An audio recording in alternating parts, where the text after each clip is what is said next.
So I was watching the X Zone TV channel last night when I was abducted by aliens, and they kept repeating to me over and over again, simultv.com, simultv.com. What's simultv.com? That's what I asked them. They had it written on the side of their UFO. How do you spell that? UFO. No, I mean simultv.com. simultv.com. simultv.com. Right. simultv.com. Interesting that you were abducted by aliens in a simultv.com UFO last night. Oh, yeah? Yeah. Now that you mention it, I remember now last night I was awakened from a deep sleep. My great-grandmother was standing there. She said she'd come from the hereafter to tell me about simultv.com. She even spelled it out for me. simultv.com, sonny boy. simultv.com. simultv.com, sonny boy. Wow. Yeah. Guys, you'll never guess what my psychic guru just told me. simultv.com. Exactly. Are you guys psychic too? Of course. We all know about simultv.com. simultv.com.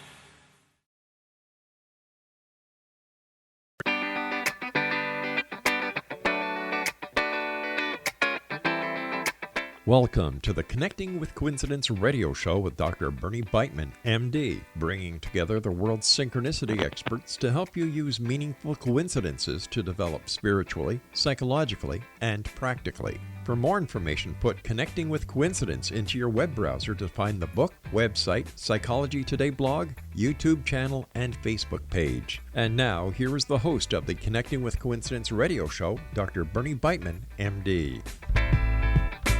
Yes. I am Dr. Bernie Beitman, MD, and this is Connecting with Coincidence. Welcome to the show. Now, let's talk about one of my favorite ideas, the idea for this month. When you tear the web of ordinary reality, coincidences come flying in.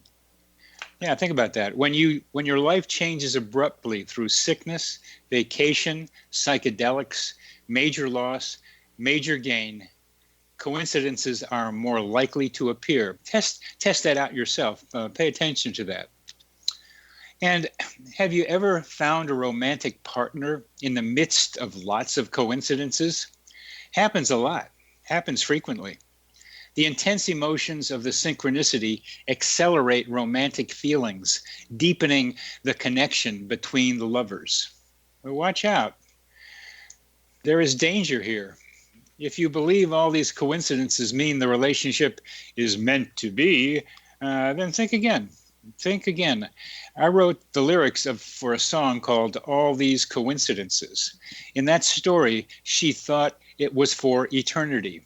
Reality brought a good year, followed by a very bad year, and then a breakup. There's more to relationships than those wonderful synchronicities. I encourage you to sharpen your sensitivity to coincidences and to examine their potential uses and explanations. Read my book, Connecting with Coincidence, and learn along with me. Synchronicity spoken here. Our guest today is Dr. Larry Dossey. Larry is an internal medicine physician, former chief of staff of Medical City Dallas Hospital, and former co-chairman of the panel on mind-body interventions, National Center for Complementary and Alternative Medicine, National Institutes of Health. He is executive editor of the peer-reviewed journal Explore, the Journal of Science and Healing. He is the author of 13 books on the role of consciousness and spirituality in health, which have been translated into many languages around the world. His most recent book is One Mind, How Our Individual Mind is Part of a Greater Consciousness and Why It Matters. Welcome to the show, Larry. Welcome to the show. Well, thank you, Bernie. It's a delight to be with you. Now, I want to start with a very basic question, not so easy. What is the relationship between synchronicity and one mind? Well, I think they're very much related, and as a matter of fact, that was one of the reasons why I was happy to be on your show about coincidences and synchronicities. For me, the idea of the one mind is not modern. It really goes back 2,000 or 3,000 years, certainly to Hindu literature with the Akashic records and ideas of that sort, to say nothing of the fact that, and the 20th century, there were some Nobel Prize-winning physicists who affirmed this idea that if you dig deep enough, what you find is not a bunch of 7 billion individual minds on the face of the earth, but you find one mind which is made up of fundamental awareness, fundamental consciousness. I think this is the substrate that makes synchronicities and coincidences possible, because it suggests that there is some sort of communion between so-called individual minds, and it just creates the fertile backdrop for these sorts of things to occur. We share thoughts at a distance. This has been confirmed by any number of experiments over the years. And also we share thoughts immediately without the passage of time. All this suggests that consciousness is united between people, that it can't be segmented and confined to individual brains and bodies. And for me, this is one of the reasons we ought to pay attention to synchronicities and coincidences. Well, let's talk about the coincidence you begin your recent article into Kun with about a pair of twins and their telesomatic, or what I call simulpathic experience. Well, I'm glad you bring that up. I have a personal interest in that story because I happen to be an identical twin, and and I'm married to a twin, by the way. Identical or not? No, fraternal. Uh-huh. My wife is a fraternal twin. But we've had these sorts of experiences. So the incident that you're referring to is one that took place in Spain back in the 1970s. And it became quite famous. It had to do with 4-year-old twin girls, identical twin girls.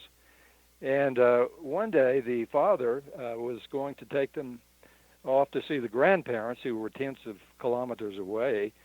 But one of the little girls didn't want to go. She wanted to stay home with her mother and help her mother with household chores. So you've got one twin girl going off to the grandparents and one staying home. Unfortunately, the little girl who stayed home to help her mom with chores touched a red-hot iron and immediately erupted in a second-degree burn, a big blister on one part of her hand. As it turned out, at the same time, at the grandparents' house, miles and miles away, the other little girl erupted in an identical blister on the same hand, the same part of the hand, and the news of this got out, and they became quite famous locally. There was a team of psychologists from the University of Madrid that descended on the house and did all sorts of tests on these little girls with the permission of the parents, and it seemed that they had this uncanny ability to register each other's feelings and even register it in physical signs and symptoms, such as this second-degree burn. So this is one of the classic examples that has cropped up from time to time in this literature. Not all identical twins experience this sort of thing. The research shows that only about 30% do, and I think that this is compelling evidence that consciousness connects us across space and time, sometimes in these instances where it's not very pleasant, such as in this burn. I've got a metaphor for that in my book, Connecting with Coincidence. Two twins that were joined at the head, and had some filament, I think, between their thalami, which is deep in the brain that connects many different parts of the brain, and that this connection made something like that happen. So if one of them tasted something she didn't like, the other one had a bad taste in her mouth. Well, and that was a concrete, specific connection. You can see how that might happen, and that became for me a metaphor for the two twins, the pair of twins you're talking about, that there's a link that is not as concrete, not as fleshy, but still there's a link. And I wonder how if you go along with that metaphor, how you conceptualize that link in the greater mind, or in the one mind. Well, I think we really can't typify this and explain it classically and mechanically, anatomically, because obviously there's no anatomic connection when they're miles and miles apart. I think we have to resort to some explanations that have enormous potential to have explained this sort of thing that have come out of quantum mechanics or modern physics in recent years. I'm talking about a concept called non-locality, which makes possible something that is called entanglement. Entanglement is something that has been used to describe the ability of particles to respond to changes in one another, regardless of how far apart they are. It appears that although they're far apart and they're two distinct particles, when entanglement kicks in, you have one particle changing, and instantaneously, no matter how far apart, the other particle changes instantly and to the same degree. This is mind-boggling for people who bump into it for the first time. Yeah. And yeah.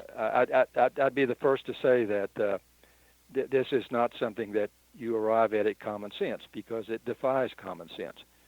But these changes that we talk about in terms of non-locality have three characteristics. These changes are immediate, they're instantaneous, they're not mediated by any passage of energy between the two, and they're what we call unmitigated. The connections don't get weaker as you increase the spatial separation of these things. Yeah. I just have to say that this requires a new way of thinking. And it isn't easy, and that's why quantum mechanics continues to baffle people who are wedded to a classical way of looking at things. Isn't that comparing the twin with the hand burn to the entanglement? Isn't that reasoning by metaphor or by analog? Of course it is. I'd be the last person to say that human entanglement, like we see in those twins, is made possible by something going on at their subatomic level where protons and electrons and photons live. We don't know that. We're coming. Let's continue that in the next segment, because this is this kind of reasoning is very important to me. You're listening to Connecting with Coincidence with your host, Dr. Bernie Beitman, MD. That's me on the X-Zone Broadcast Network, and our guest today is Dr. Larry Dossey, the author of One Mind.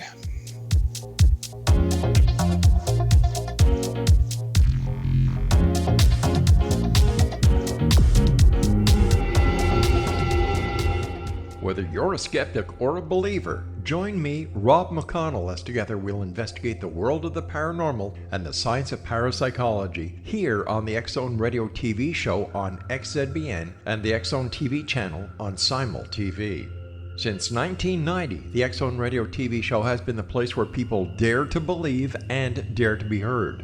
Together, we'll investigate UFOs, aliens, ghosts, Bigfoot, psychic phenomenon, lake monsters, conspiracy theories, government cover-ups, the truth embargo, alien abductions, ESP, haunted locations from around the world, and so much more. With over 28 years of broadcasting and more than 4,500 individual guests, the X-Zone is truly a place where fact is fiction and fiction is reality, as evidenced by the credibility, integrity, and professionalism of the guests that we bring to our international audience. If you have seen a UFO, had a close encounter, seen a ghost, Bigfoot, lake monster, or a story that you would like to share or have investigated, contact me, Rob McConnell, by sending me your email to xzone@xzoneradiotv.com, or you can call toll-free 1-800-610-7035, extension 143, and on Skype, X-Zone Radio TV. For more information on the X-Zone Radio TV show with yours truly, Rob McConnell, visit www.xzoneradiotv.com or www.xzonetvchannel.com or simultv.com and xzbn.net. Until next we meet here in the X-Zone from our broadcast center and studios in Hamilton, Ontario, Canada, always remember, X-Zone Nation, Keep your eyes to the sky and your heart in the light.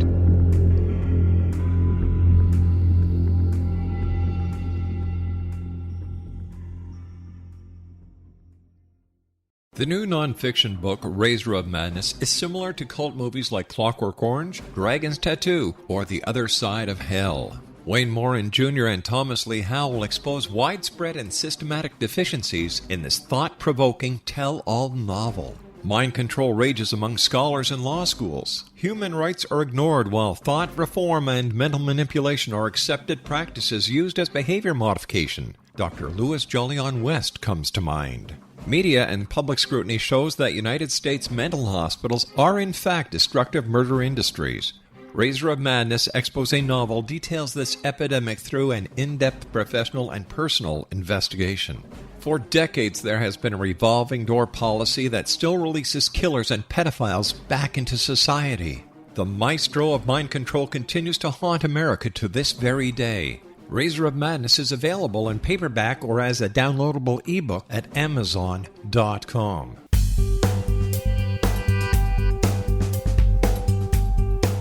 Yeah. Welcome back to CC with BB with your host, Dr. Bernie Beitman, MD, and that is me. And our guest today is Larry Dossey, MD, and we are talking about one mind and particularly interested in reasoning by analogy. And we just talked about quantum entanglement as having some kind of way of understanding a pair of twins having the same physical thing happen to them at a distance from each other.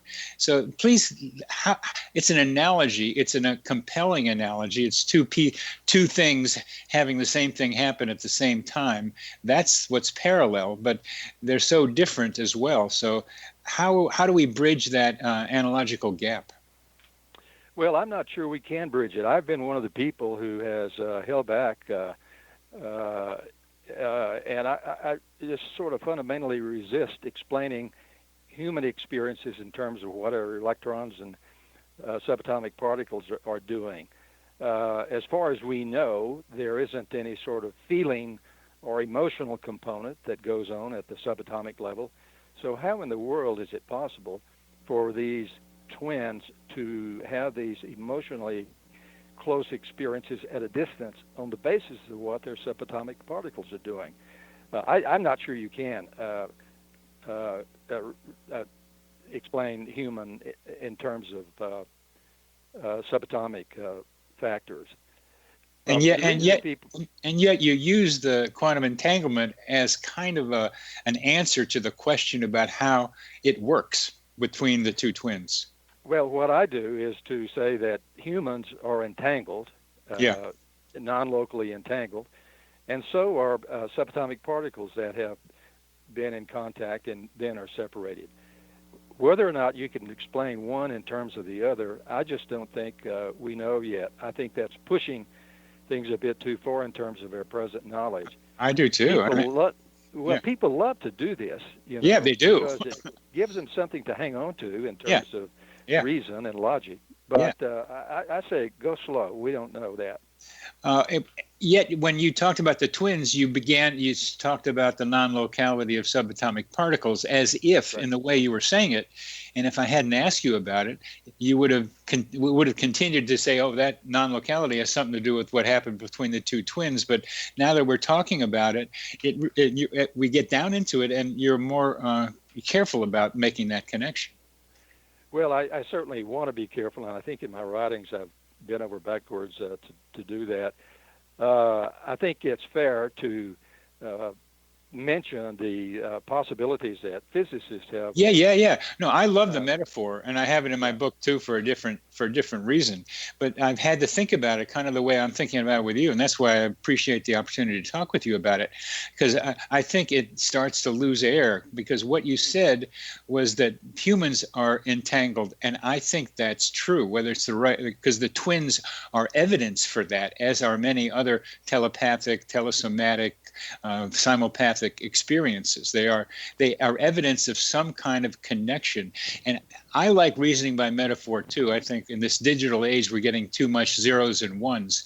I like thinking in I like thinking in metaphors or analogs. I think we're losing that. And the analog I prefer is that those twins that were joined at the head, because there they were experiencing something like the twins with the burned hands, but right now and quite regularly, because they had a connection that could be seen. That metaphor, I can go up a little higher into the one mind and see some kind of tunnel between those two minds at a distance. Yeah, I think we're on the same page with this. I could express it in a different way. Please do. Please do. People, human beings were having non-local, entangled experiences millennia before quantum mechanics was even invented. So quantum mechanics is a latecomer as far as a potential explanation for these sorts of things. People used to talk about spiritual influences, right, and theological explanations were given for all this sort of thing. But then with the materialistic stampede that occurred in the particularly 1800s, everybody wanted to explain human experiences in terms of matter, what's going on in the body materially. I just can't buy that. I don't think that that's an accurate reading of where we are scientifically. But I do think this: we have a choice. We can say that these things just don't happen. They're fraudulent. They're fake, and people say that because they want to hang on to the old materialistic view that prohibits all these things. You can't have these entangled experiments if you are a materialist. They just don't. They're just simply not permitted. Correct. So I think the honest thing to do is to look at the studies. Are we fooling ourselves? Do these things really happen or not? Yeah. It's okay to defer an explanation. We do that all the time, as you know, in medicine. Have to. To this day, nobody really understands how general anesthetics work, but we don't stop using them because we don't understand how they work. So it's the same thing with these entangled, distant things that go on between twins and other people who are emotionally close. Sometimes we just have to live with irrationality and the lack of an explanation, and that's okay. We need you to talk a little louder or closer to the phone. Okay. Would you tell us about that first year you were practicing internal medicine and you had that vivid dream, please? Yeah, well, I was, minding my own business as the board-certified internist, and one night things took a different turn. I had what I considered at the time one of the most vivid dreams that I've ever had in my life. I started to wake my wife up and tell her about it, but I thought, this is so crazy. Don't do that. So the dream was that one of my colleagues, a cardiologist, had a 4-year-old son who cropped up in this dream, and he was lying on an examining table, and there was a technician trying to do something with his head. I assumed that she was trying to do an EEG, an electroencephalogram, a brainwave tracing, and this kid wasn't buying it. He was really upset. Actually, he went berserk. He wouldn't cooperate. He was yelling, screaming, crying. And there was a parent of his standing at the bedside trying to console him, but none of this was working. All in the dream, let me say. This is all in the dream. This is all in the dream. Finally, in the dream, the technician throws up her hands and says, "I quit." And she turned around and walked away. And that was the dream. And I went to work, made rounds, and saw patients that morning in my office. And at lunch, I was sitting with the father of this little boy, the cardiologist who was my colleague. And we were just chatting, and all of a sudden, the wife, the mother of this little boy, walks in carrying this child. And he was fussy, he was crying, and he was obviously upset. And she proceeded to tell her husband my dream, how they had just come from the laboratory and had to abandon this EEG trial because this kid just went crazy. And I couldn't believe it. I dreamt this thing about 24 hours prior to the unfolding of it, and after she left, I told my colleague, the cardiologist of the father, that we need to chat. And I asked him if there was any way in the world I could have known that they were going to attempt an EEG the following day, and he said, "Don't be silly."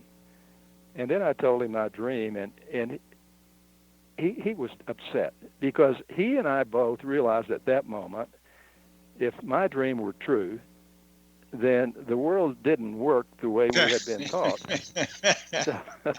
Amen, brother. Yeah. I was really disturbed by this whole thing. I mean, and at that point in my life, I didn't go around having paranormal experiences. But, within the space of about 3 months, I had 2 more minor precognitive dreams, as we call them. And I thought, I need to find out what's going on here. I began to read extensively in the paranormal literature, came away extremely impressed by the precision of the experiments and their implications. I began to be open about this with my patients, and my patients began to open up to me, and they began to tell me their dreams of this sort. So this really influenced my way of thinking about how the world works and how to relate to patients. You said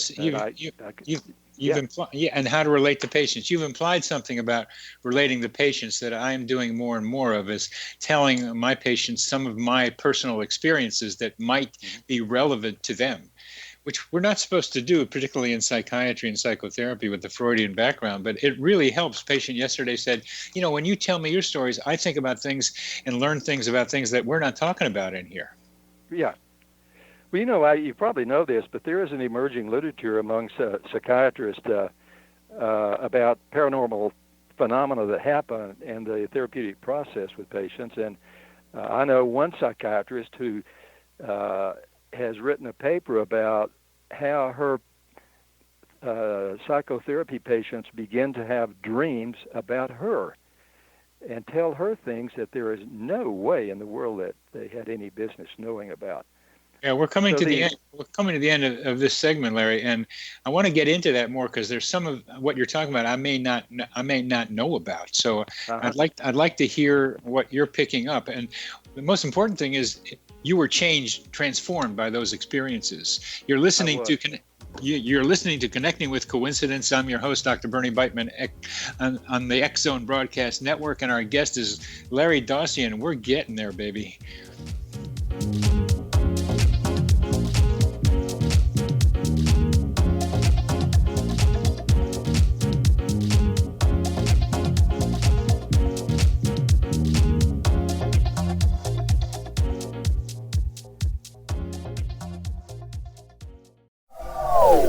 They are here, and they've been here for thousands of years, making their presence known in the shadows. They might be seen by a lonely motorist on a deserted road late at night, or by a frightened and confused husband in the bedroom he is sharing with his wife. But who are they? What do they want? Why are they here? Perhaps most concerning, has the government been aware of their presence all along? The new book by Ellie Marzulli, UFO Disclosure, the 70-year cover-up exposed, delves into the world of UFOs. Can full disclosure be soon? Order now and receive a free hour and 37-minute DVD on the UFO phenomenon. UFOs are real. Get both the book and the DVD, a $40 value, for only $19.99. To order your book and DVD today, go to lamarzulli.net. That's LAMARZULLI.net. Rob McConnell here, presenting an overview for Nicholas Paul Jennings, author of a fascinating book, Amen. It presents facts revealed by Egyptologists, facts that enable us to understand why Amen is the beginning of creation of God. It provides recommendations for religious leaders of the major religions to unify their beliefs and teach the Word of God. Love one another. Amen informs people how mankind conceived God. It was the Egyptians that developed the concepts of a soul, a hereafter, and Son of God. And finally, after the worship of many gods, they conceived the belief in one universal God, the maker of all there is. For more information, visit www.futureofgodamen.com. That's www.futureofgodamen.com.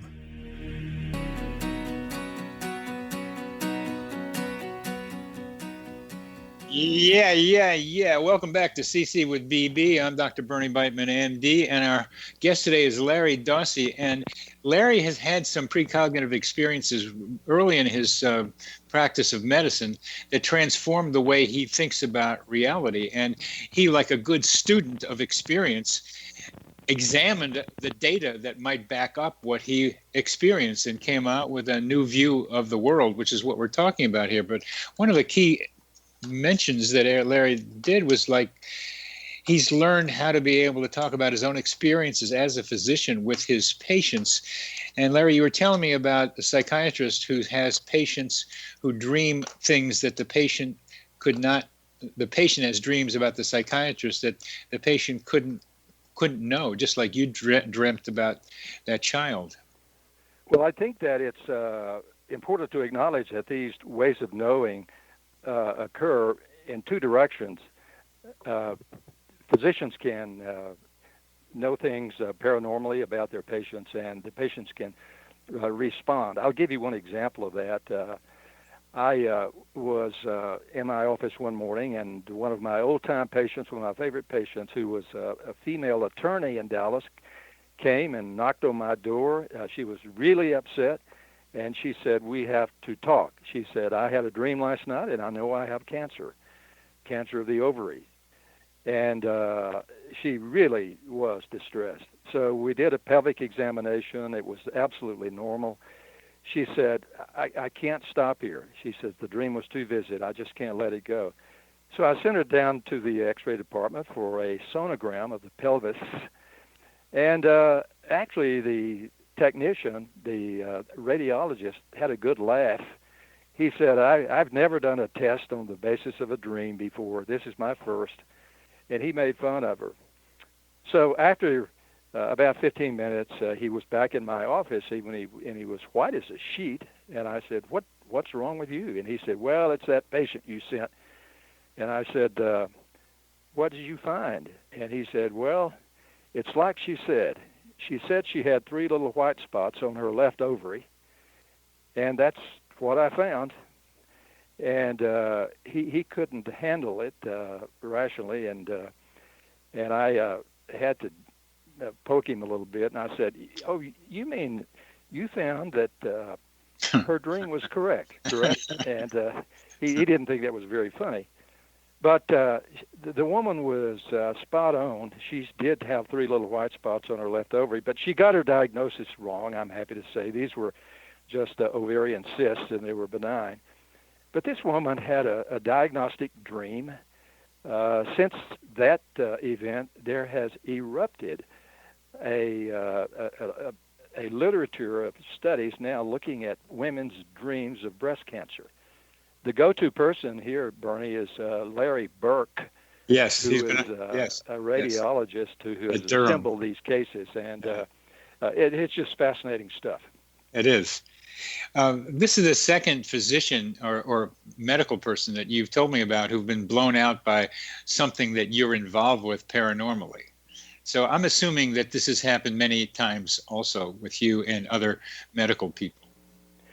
Well, it has, and some of the experiences have been really unexpected. Just as an example, I was giving an invited talk to a group of doctors here in Santa Fe who had come here for an update in internal medicine, and this was a Harvard Medical School sponsored conference, and there were hundreds of docs. So they asked me to talk about something unusual. I'd finished writing a book on... you could do that.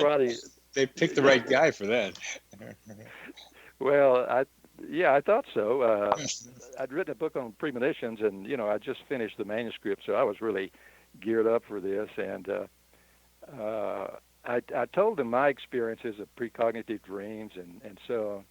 And, you know, sometimes when you're giving a talk, you have this feeling, this isn't going over well. Yeah. And they're not buying this. Oh, yeah. Oh, yeah. And I had that feeling. I thought, well, they'll never ask me back again. And after I'd made a fool of myself telling them about my dreams, we had the Q&A session, and I was shocked. They began to tell me their dreams.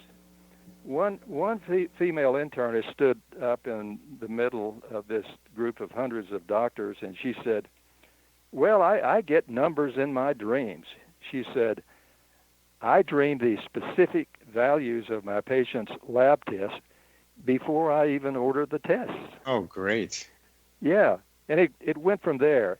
And every one of these doctors, when they would stand up and say their thing, they would begin with an identical statement. They would say, look, I've never told anybody this before in my life, but, you know, and then they would proceed. And I really thought about that a lot. And I think that in that situation, there was no judgment. I'd already, you know, made a fool of myself, so they were safe. They knew I wasn't going to lecture them about being silly, and it just came forth. And out of that, I decided that this paranormal dreams, non-local ways of knowing stuff, it's probably one of the best kept secrets out there. And a lot of doctors just aren't talking about this. Well, I'm getting the impression, Larry, that within the tent of medicine, you are an agent provocateur. Well, that's one of the kinder things people have said about me.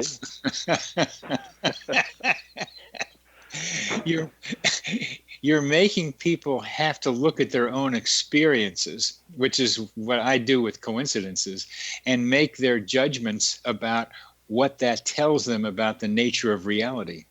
Sure. I think it's liberating, you know. It is. I'm sure we could have a conversation about how it is liberating, what the payoff is, why we should pay attention to that. But I think it's intellectually and psychiatrically dishonest to just sit on this stuff. I think it really demands that we talk about it because it expands our notion of who we are. And I don't know how to get me with what I'm writing into psychiatry again. I did a lot about psychotherapy. I had a nationally recognized psychotherapy training program that got used a lot and still is being used someplace. But how to be able to find a way into the minds of psychiatrists who are doing this, something like this too, who have experiences like this, but they don't tell people about them for just the reasons we're talking about. Yeah. Well, I want to, as we get to the end of that's another question, but I want to go back to you and your own personal experiences. I haven't had the pleasure of talking with an identical twin who is able to recognize how connected 30% or so of identical twins are. And then married to a fraternal twin where it's also going to happen probably, but not as frequently. Has stuff like this happened between you and your twin? Yes, it used to be routine. When we were growing up, it's become less routine and less frequent as we've gotten older, and I don't know why that has happened. But my brother and I used to have these sorts of interchanges all the time. Growing up, we didn't know that you weren't supposed to have these things. We just referred to these experiences. We just called it twin stuff, and we laughed about it, and we had no idea that this was prohibited in science, and we just played with it. You know, we would have these long distance exchanges of factual information, and I would know what he was feeling at a distance. And how did you know it was? How did you look inside of yourself to be able to make the distinction between your own thought feelings and his? Well, we would compare notes later. But I mean, you could compare notes later, but in the moment, I'm doing this with somebody now where a couple of times I just had the feeling she was thinking about me, and then I saw the email, and it's a figure ground thing. Somehow the figure emerges further from the ground in my own consciousness than the regular ground of my regular thought feeling things. I can only say that it's a feeling thing. Certainly, I didn't go through any analytical, rational stuff to try to unravel it as it happened when we were kids. It's just sort of something we had a sense for. That's about all I can say about it. Yeah, you could recognize that feeling inside of you that this was about your brother and not you. Yeah, exactly. This gets to a question: if we experience this one mind, unitary consciousness, do we just get swallowed up, and are we unable to differentiate ourselves from all the other people out there? And the answer to that is just decidedly no. We retain our sense of individuality, but it's compounded with a sense of unity and connectedness. If that seems mysterious, I just plead that's the way it works. Yeah, and this word connectedness is where I am. That's what I study, that I use some subsets of coincidences to try to understand the geography, the cartography of this interconnectedness. Just how does it work? How does it look? What does it look like? And it's still, we can say that we can't know that because we don't have words for it, but we need to. Michael Grosso's big in making up. It says we got to come up with new words, and I think he's right. But we've coming to the end of this segment, and just where we're going to go, trying to understand the words for this. I think it'll be fun to do. Good. You're listening to Connecting with Coincidence. I'm your host, Dr. Bernie Beitman, MD, on the X Zone Broadcast Network. Our guest is Larry Dossey, and we are trying to figure out, for my sake, what the great mind looks like.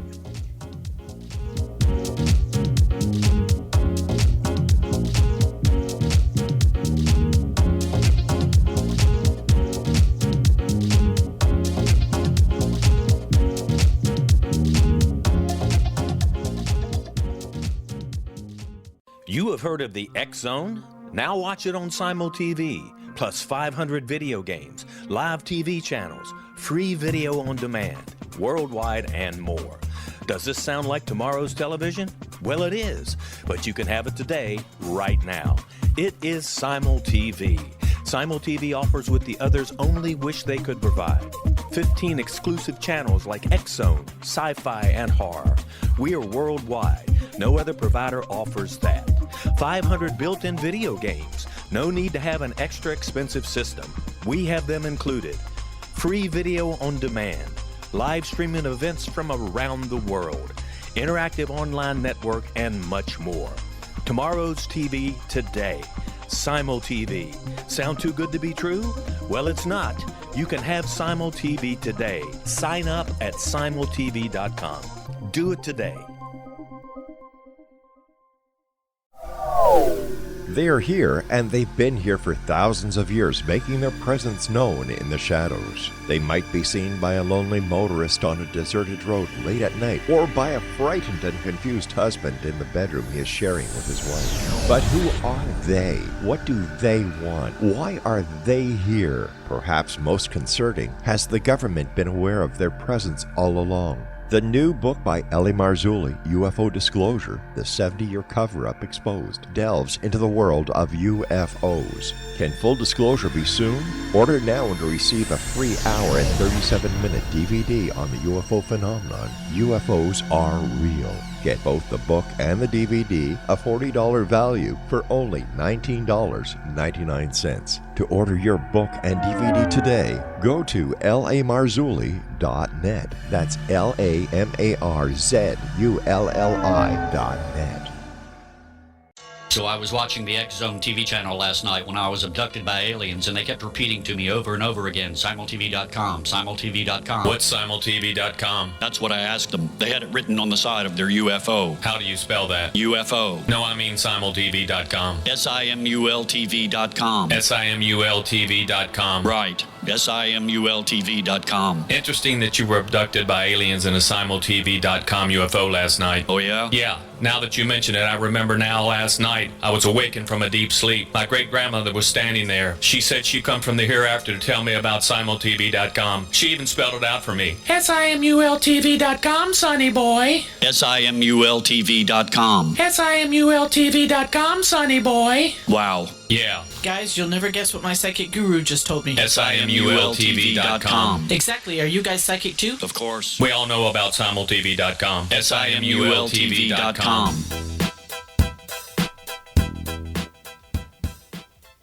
Welcome back to CC with BB. I'm your host, Dr. Bernie Beitman, MD. We're talking to Larry Dossey and trying to figure out how things work. And I'm an analytical kind of guy as well as a space cadet. And I can share both the idea of looking at one mind and experiencing one mind because I feel it sometimes. I can experience it. But also look at the data that show that, like with Larry and his brother, they are connected. It's like the old telephone between minds or radio. Upton Sinclair and the radio between minds, that they can't help using the metaphors of the time to try to understand stuff that's kind of out there on the fringe. So I can do great mind, one mind. I can do the twin telepathy or twin connection, and then I try to make the connection between them by imagining the connection. And I hypothesize something that called the psychosphere, which is our mental atmosphere, and I keep it to here on Earth because things are complicated enough, and try to be able to say that we are immersed not only in a greater mind or a one mind, but also in a subset which is around Earth and which is the psychosphere. And it's through this psychosphere that these connections are established and break down. That's what's interesting to me. Make the connections, break down. Sometimes you have them. You and your twin had it tighter. Now it's less. Why is that? So I want to try to take data like that and study how these interconnections function. Well, one of the metaphors that has sort of risen to the top among people who fiddle with these ideas is that of the hologram. This is the metaphor that the great physicist, the great late physicist David Bohm used to try to understand how these connections work. A hologram is something where if you take one piece of it and illuminate it in a certain way, it reconstitutes the whole thing. Yeah. In other words, the whole pattern of the entire hologram is somehow encoded in each little part of the hologram itself. Yeah. So this is the whole and part relationship that may help some people reason through this. I'm suspicious of metaphors. I must say, it used to be the telephone, the telegraph, and one psychiatrist I read says that now holograms are fancy, and they're the go-to metaphor for a lot of people. And he said, who knows what rattle we will be shaking in the future to explain this. So that sort of expresses my feeling about metaphors. I think we ought to use them and suck as much juice out of them as they'll give us, but we ought to not settle our terms with reality prematurely. Oh, no. I know. I think the metaphors are stair steps towards the one mind, towards understanding the bigger thing, but see how it functions with us earthlings trying to expand our minds into it.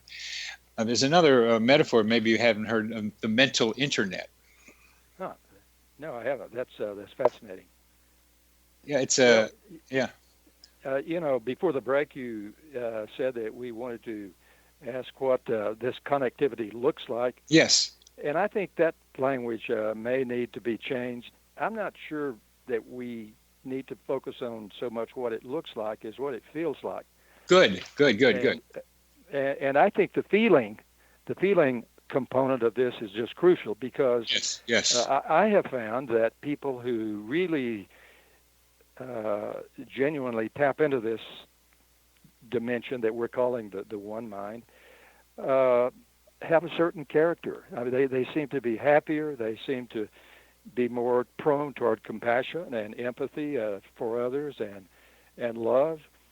And also, statistics are beginning to show that not only do they have emotional components, they're actually healthier. They have a lower incidence of illness. They have a lower incidence of all the major diseases. So I think that we ought to speak to some of the practical benefits of tapping into this dimension of reality. You know, I don't know if you have ever met a savant, what used to be called idiot savants, but now they're called people who have savant syndrome. And these people are able to know things that are just unaccountable. Most of them cannot read. They can't acquire information like the rest of us do.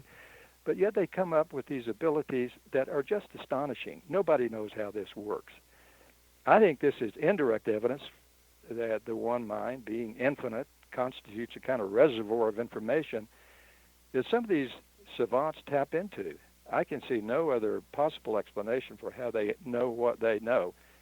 This is just one practical implication of this idea of a unitary consciousness. As a physician, you are also talking about the health-giving benefits of tuning in, being part of, recognizing, being part of the one mind. How do you try to tell that to patients and other physicians? Actually, I pretty much don't. Doctors like randomized controls data and studies and so on. And so I when I talk to groups of doctors about these things, I come armed to the teeth with data. With studies, you know, p-values and all that sort of thing. And I talk to them about at least 6 areas in which people around the world in laboratories have repeated these findings, and in each of these areas there's odds against chance of around 1 billion to 1, and if you combine all of these areas, what you come up with is odds of against chance of 10 to the 54th power against 1. So that gets their attention, and then I go into some of these categories and tell them what these look like, such as precognition, the Global Consciousness Research Project, and random number generator influence, remote viewing studies, precognition studies, Gonfield studies, and on and on.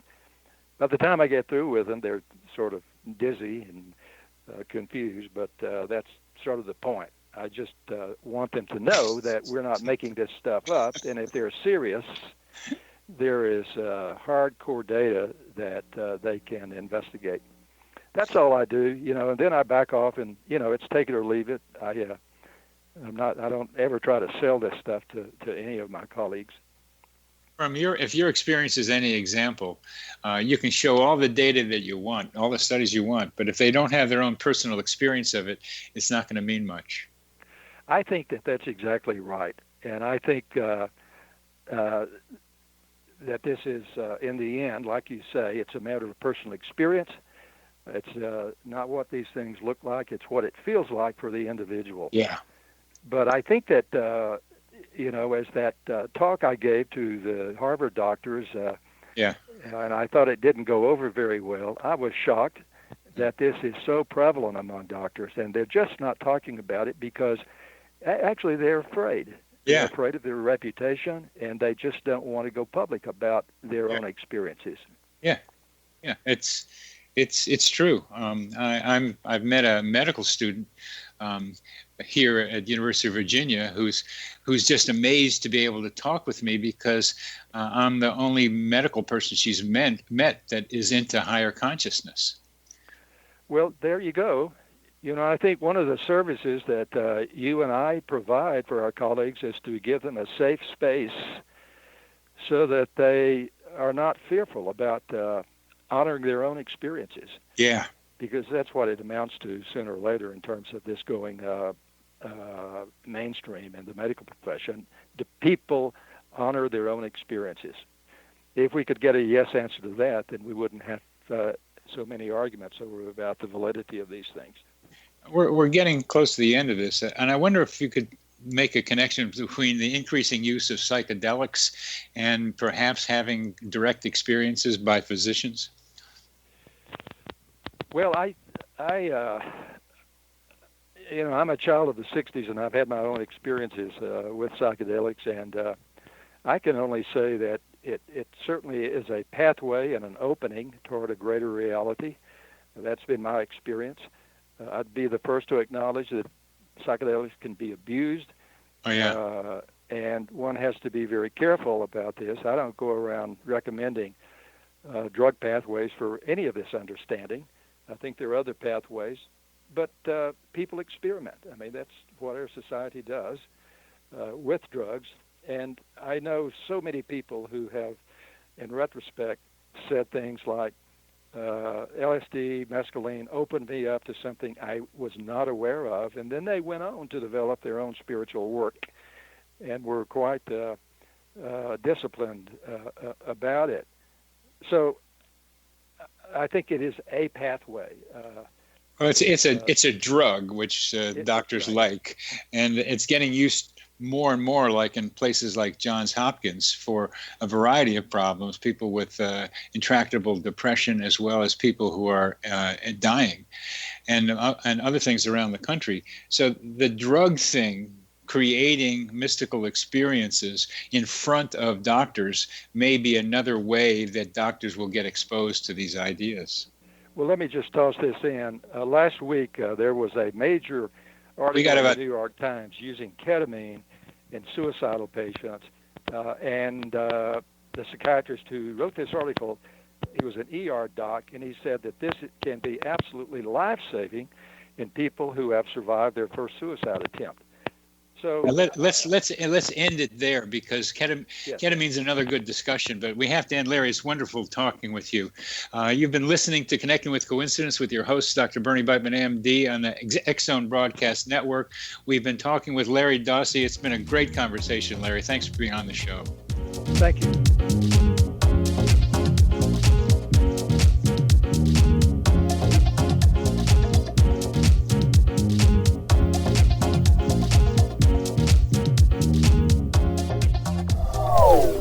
They are here, and they've been here for thousands of years, making their presence known in the shadows. They might be seen by a lonely motorist on a deserted road late at night, or by a frightened and confused husband in the bedroom he is sharing with his wife. But who are they? What do they want? Why are they here? Perhaps most concerning, has the government been aware of their presence all along? The new book by Ellie Marzulli, UFO Disclosure, the 70-year cover-up exposed, delves into the world of UFOs. Can full disclosure be soon? Order now and receive a free hour and 37-minute DVD on the UFO phenomenon. UFOs are real. Get both the book and the DVD, a $40 value, for only $19.99. To order your book and DVD today, go to lamarzulli.net. That's LAMARZULLI.net.